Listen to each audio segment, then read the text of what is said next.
You may also want to add some music as a backing track to your interview, which you can fade out into the background as the person begins speaking, or have as a very low level background music. Music can obviously add a lot of atmosphere to your interview, so it's nice to have, but you have to remember that all music will be under copyright.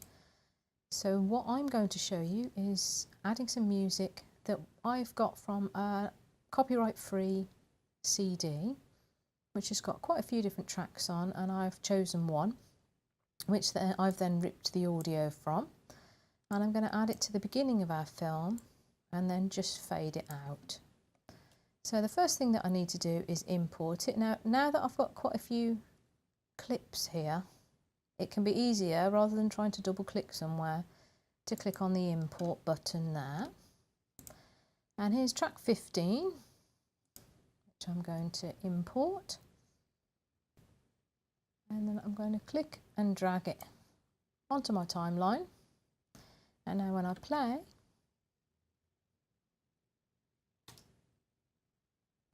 I was born in Lincoln, and I lived there.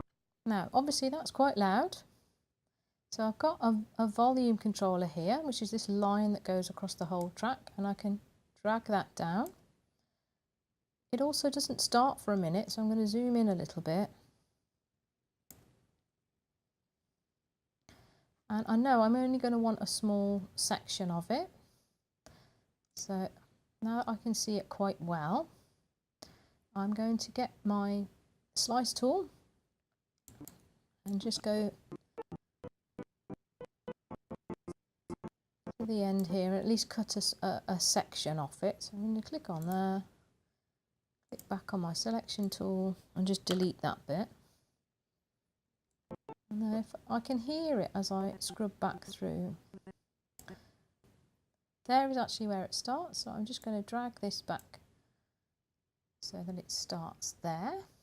In Lincoln, and I lived there till I was about mid-teens. Okay, and then I want this to start when I first see Jean. So I'm going to move my playhead to there and drag it just back to there.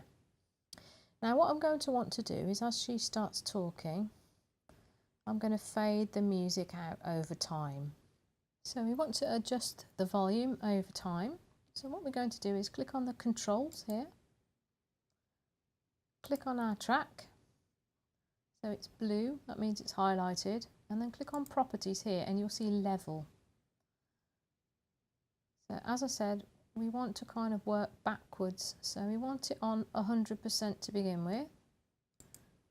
So I'm going to, we want it to be on 100% to begin with, so we can hear it, and that's the level that it's at the moment.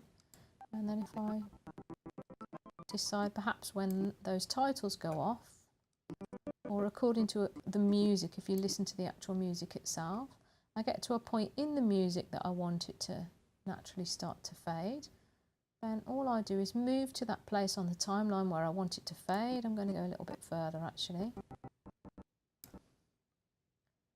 and then drag this down to minus, and then you can actually see how it fades on the timeline there in the editor, and it will stay down at the lowest volume, so you can't actually hear it for all of that period of time there, unless you make further alterations by clicking here and then turning the volume back up, and you'll see that that raises up. Well, I don't want that to happen, so I'll just press Ctrl and Z to remove it. And now let's listen back to what we've just added. I was born in Lincoln, and I lived there till I was about mid-teens. Before I moved away, my father's job took us down. Okay, so if I wanted to, I can actually still edit it in here by clicking and dragging that up a little bit, and then I'll actually have it in the background. Took us down south, and then eventually I came back. It's quite a low level. You just have to make the creative decision of whether you want background music or not. It can get quite irritating if there's too much sound in the background and you can't obviously hear the interviewee, but it may in some cases add a lot of atmosphere. So it's up to you to make the decision of whether you want to add music.